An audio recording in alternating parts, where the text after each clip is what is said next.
Hello future doctor, welcome to info centre. WB এমসিসিও কি MCC দেখানো পথ ধরে হাঁটতে চলেছে? কেন বলছি এই কথাটি তোমরা নিশ্চয়ই বুঝতে পারছো।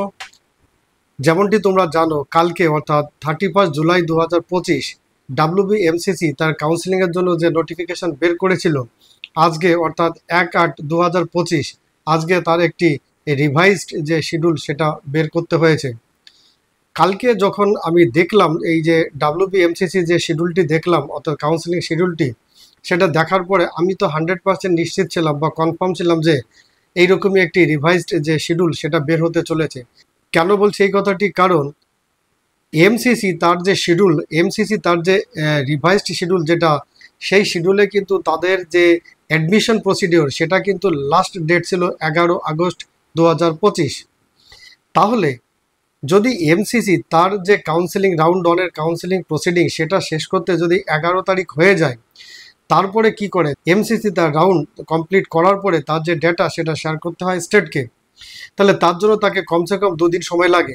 তাহলে 11 তারিখে যদি এমসিসির কাউন্সেলিং শেষ হয়, অর্থাৎ অর্থাৎ অ্যাডমিশন প্রসিডিওর যদি শেষ হয়, তাহলে তার যে ডেটা সেটা শেয়ার করতে তাকে 12 এবং 13 কমসে কম 2 দিন সময় দিতে হবে, বা 12 তারিখ কম হলেও 1 দিন তাকে সময় দিলেও দিতে হবে। তারপরেই সেই ডেটা পাওয়ার পরেই স্টেট তার যে কাউন্সেলিং সেটা করতে পারে। দেখো, এই কাউন্সেলিং আর কাউন্সেলিং প্রসিডিওর এটা কিন্তু এক নয়। কাউন্সেলিং প্রসিডিওর সেটা তুমি যে কোনো সময় শুরু করতে পারো।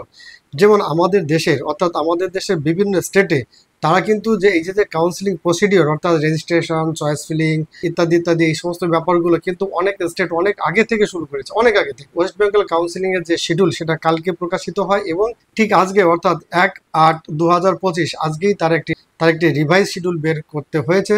তো সেই মোতাবেক আজকে এই যে শিডিউলটি প্রকাশিত হয়েছে ডাব্লিউবিএমসিসির পক্ষ থেকে, এখন দেখা যাক কি কি চেঞ্জেস এসেছে, এবং এই শিডিউল অর্থাৎ এই যে রিভাইজড যে শিডিউল সেটা কি, সেটা নিয়ে এখন আমাদের একটু দেখা যাক। ডিয়ার স্টুডেন্ট, যেটা বলছিলাম, দেখো আজকে অর্থাৎ 1/8/2025 আজকেই এই যে রিভাইজ টেন্টেটিভ শিডিউল প্রকাশিত হলো, এবং এখন দেখা যাক এখানে কি কি চেঞ্জেস এসেছে বা কি কি পরিবর্তন হয়েছে। দেখো, publication of notice and information বুলেটিনটা 31/7 অর্থাৎ কালকেই প্রকাশিত হয়েছে আফটার 2 PM। নেক্সট, এবার রাউন্ড ওয়ানের শিডিউলটা দেখে নেওয়া যাক। Online registration by candidate qualified through NEET UG 2025। এটা তো তোমরা ভালো করে জানো, যারা কেবলমাত্র এই নিট 2025-এ যারাই কোয়ালিফাই করেছে তারাই কেবলমাত্র এই নিট কাউন্সেলিংয়ের জন্য অ্যাপ্লিকেশন বা রেজিস্ট্রেশন করতে পারবে। এই রেজিস্ট্রেশনের ডেট দেখো কবে থেকে শুরু হয়েছে, অর্থাৎ 7 PM 31/7/2025, অর্থাৎ কালকে বিকাল থেকে 7টার পরের থেকে রেজিস্ট্রেশন প্রসিডিওর শুরু হয়েছে। তবে এটা কিন্তু আমাদের কালকের যে নোটিশ মেইন যে শিডিউলটি প্রকাশিত হয়েছিল সেই শিডিউলে কিন্তু সেম ছিল, অর্থাৎ আফটার 7 PM 31 জুলাই।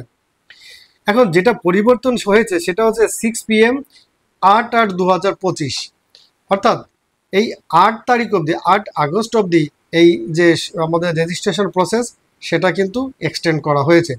তাহলে আমি তোমাদের বলবো, তোমরা খুব তাড়াহুড়ো করবে না, তোমরা কিন্তু আরও রেজিস্ট্রেশনের জন্য আরও সময়, অর্থাৎ আরও বাড়তি সময় পেয়ে গেলে। নেক্সট, অনলাইন ফি পেমেন্টও সেম আফটার 7 PM 31 জুলাই 2025 টু মিডনাইট অফ 8/8/2025, অর্থাৎ যেদিন থেকে রেজিস্ট্রেশন শুরু হয়েছে সেদিন থেকেই তোমরা ফি পেমেন্ট করতে পারবে। এবং ফি পেমেন্ট কোন দিন অবধি করতে পারবে? 8 তারিখ, অর্থাৎ লাস্ট রেজিস্ট্রেশন প্রসেসও কিন্তু 8 তারিখ অবধি আছে। তোমরা ফি পেমেন্টও 8 তারিখ অবধি করতে পারবে, মিডনাইটের আগে, অর্থাৎ রাত 12টার আগে। তবে আমি তোমাদের উদ্দেশ্যে বলবো, তোমরা কেউ লাস্ট মোমেন্টের জন্য ওয়েট করবে না, কারণ লাস্ট মোমেন্টে ফি পেমেন্ট নিয়ে অনেকটা সমস্যা হতে পারে, সার্ভারের প্রবলেম হতে পারে, বিভিন্ন কারণে যদি পেমেন্টের সমস্যা দেখা দিলেও দিতে পারে। সেক্ষেত্রে তোমাদের বলবো, যেহেতু তোমরা এতটা লং টাইম পাচ্ছ, তাহলে তোমরা লাস্ট দিনের জন্য কেউ অপেক্ষা করবে না, তোমরা নির্দিষ্ট সময়ে ধীরে সুস্থে রেজিস্ট্রেশন করবে, ফি পেমেন্ট করবে। এখন ফি পেমেন্ট করার পরে তোমাদের যে ডকুমেন্ট ভেরিফিকেশন সেটার ডেট কিন্তু তোমরা পাবে, অর্থাৎ প্রথমে রেজিস্ট্রেশন করছো, রেজিস্ট্রেশন পরে ফি পেমেন্ট করবে। যখনই তোমরা ফি পেমেন্ট করবে, ফি পেমেন্ট করে দেওয়ার পরেই কিন্তু তোমাদের কোন কলেজে কোন ডেটে এবং কোন সময়ের মধ্যে যেতে হবে সেই যে শিডিউলটি, অর্থাৎ ক্যান্ডিডেট প্রোফাইল বলা হয় এটাকে, ক্যান্ডিডেট প্রোফাইল জেনারেট হবে। তাহলে after successful registration and fee payment verification of candidate in the already designated college and time by the software।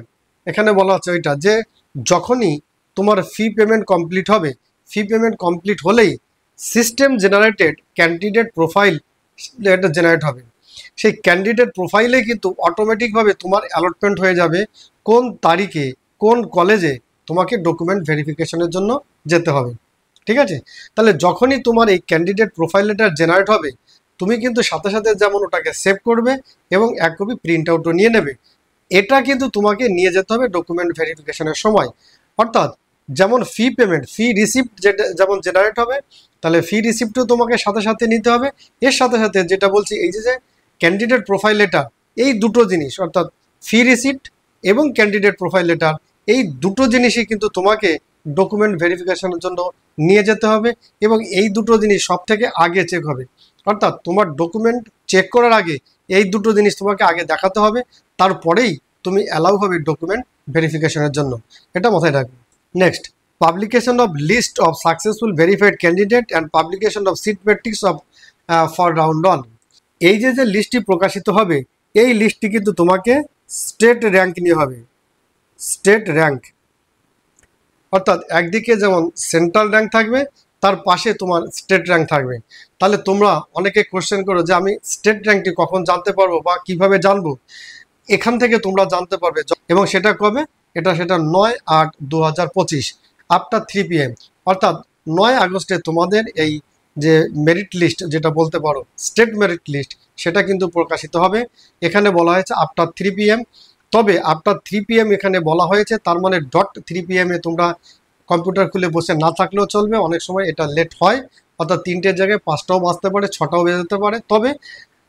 তবে যদি আদার্স ওয়েতে কোনো কিছু চেঞ্জেস না হয়, তবে 9 তারিখেই তোমাদের এই যে লিস্ট সেটা প্রকাশিত হবে। তবে সেটা 3 PM না হলেও সেটা 9 PM হলেও হতে পারে, সেটা নিয়ে তোমাদের কিন্তু ঘাবড়াবে না। আগে ভাগে তোমাদের এটা আমি রিমাইন্ড করে দিচ্ছি। Next, online choice filling and choice locking by the successfully verified candidate, সেটা হচ্ছে 5 PM of 9/8/2025 till midnight of 10/8/2025। অর্থাৎ এই যে যখন তোমাদের মেরিট লিস্ট বেরিয়ে যাবে, তারপরেই কিন্তু তোমরা চয়েস ফিলিং করতে পারবে। তাহলে যে মেরিট লিস্ট প্রকাশিত হচ্ছে 9 তারিখে, তাহলে তোমরা চয়েস ফিলিংও করতে পারছো কবে, 9 তারিখে আফটার 5 PM। অর্থাৎ এখানে দেখো তোমার মেরিট লিস্ট বেরোনোর কথা আফটার 3 PM। অর্থাৎ 3 PM অর্থাৎ 3টের সময় যদি মেরিট লিস্ট প্রকাশিত হয় এবং সিট ম্যাট্রিক্সও প্রকাশিত হয়ে যাওয়ার কথা, তাহলে ওই দিনই অর্থাৎ 9 তারিখে তোমরা বিকেল 5টা থেকে চয়েস ফিলিং করতে পারবেন। তাহলে চয়েস ফিলিং এবং চয়েস লকিংয়ের জন্য তোমরা হাতে পাচ্ছ ধরে নিতে পারো দেড় দিনও নয়। তাহলে এই সময়ের মধ্যে তোমাদের চয়েস ফিলিং কিন্তু কমপ্লিট করতে হবে, তারপরে চয়েস লকিং করবে। তার জন্য আগের থেকে তোমাদের কি করতে হবে, যেটা বলেছি যে প্রিফারেন্স লিস্ট তোমরা কিন্তু একটা বানিয়ে রাখবে। যখনই তোমরা এই চয়েস ফিলিং অপশন তোমাদের জন্য আসবে বা সামনে যখন আনলক হবে, তোমরা চয়েস ফিলিং করবার সময় তোমাদের যে প্রিফারেন্স লিস্ট যেটা তোমরা বানিয়ে রাখবে, সেই চয়েস ফিলিং লিস্টটি পাশে নিয়ে বসবে, তোমরা সেই মোতাবেক তোমরা তোমাদের চয়েস ফিলিং করবে। Next, publication of result after 4 PM of 12/8/2025। অর্থাৎ 12 তারিখে 12 আগস্টে এই যে পাবলিকেশন অফ রেজাল্ট, অর্থাৎ যে কলেজ তোমার নামে অ্যালটমেন্ট হলো কি হলো না বা তুমি কোন কলেজ পেলে, সেটা কিন্তু তোমার এই 12 তারিখে তোমরা জানতে পারবে। অর্থাৎ এই 12 তারিখে যখন এই কলেজ অ্যালটমেন্ট লিস্ট প্রকাশিত হয়ে যাবে, সেটাও কিন্তু প্রিন্ট আউট তোমাকে নিতে হবে। কারণ এরপরে যখন তোমরা কলেজে অ্যাডমিশনের জন্য যাবে, তখন কিন্তু এই অ্যালটমেন্ট লেটারটি ভেরি ইম্পর্ট্যান্ট। এই অ্যালটমেন্ট লেটার কিন্তু তোমাকে সঙ্গে করে নিয়ে যেতে হবে। তাহলে অ্যাডমিশনের জন্য কবে যাচ্ছ তোমরা, অ্যাডমিশনে যাচ্ছ 13-14 তারিখে। 13 এবং 14 তারিখে 11টা থেকে 4টের মধ্যে। তাহলে তোমাদের কলেজ অ্যালটমেন্ট হচ্ছে 12 তারিখে, অর্থাৎ তার পরের দিন অর্থাৎ 13 তারিখ থেকে তোমাদের অ্যাডমিশন যে প্রসেস রাউন্ড 1-এর জন্য সেটা শুরু হয়ে যাচ্ছে। তাহলে রাউন্ড 1-এর অ্যাডমিশনের জন্য তোমরা সময় পাচ্ছ 2 দিন, সেটা হচ্ছে 13 এবং 14। তাহলে এখানে এই যে রিভাইজ যে শিডিউল, সেটা নিয়ে তোমাদের সঙ্গে আলোচনা করলাম এবং সাথে সাথে এইটি আলোচনার সাথে সাথে কিন্তু এখানে আমি এখানে একটু রিমাইন্ড করে দিয়েছি বলতে পারো, যে তোমাদের কি জিনিস সঙ্গে করে নিয়ে যেতে হচ্ছে। অর্থাৎ যেটা বললাম তোমাদের ফি রিসিপ্ট, ক্যান্ডিডেট প্রোফাইল লেটার। তাহলে তোমাদের এই যে সমস্ত প্রসিডিওর তোমরা সবাই ঠিকঠাক মতো করো। মাথা শান্ত রেখে ধীরে সুস্থে সমস্ত কিছু করো। তোমরা অনেক সময় পাচ্ছ, কোনো তাড়াহুড়ো করবে না, কোনো টেনশন নেওয়ার দরকার নেই, কোনো অতি জলদিবাজি কখনো করার দরকার নেই।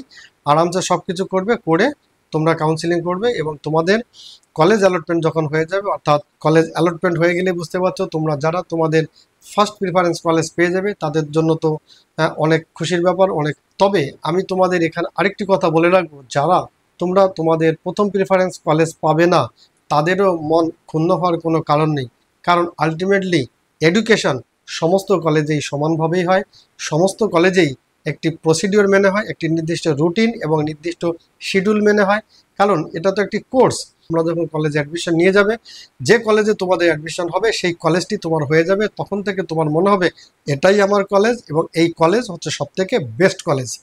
এটাই হয় এবং এটা সবার জন্যই হয়। তো ডিয়ার স্টুডেন্ট, আজ এই পর্যন্ত। তোমরা সবাই ভালো থেকো, সুস্থ থেকো। Thank you.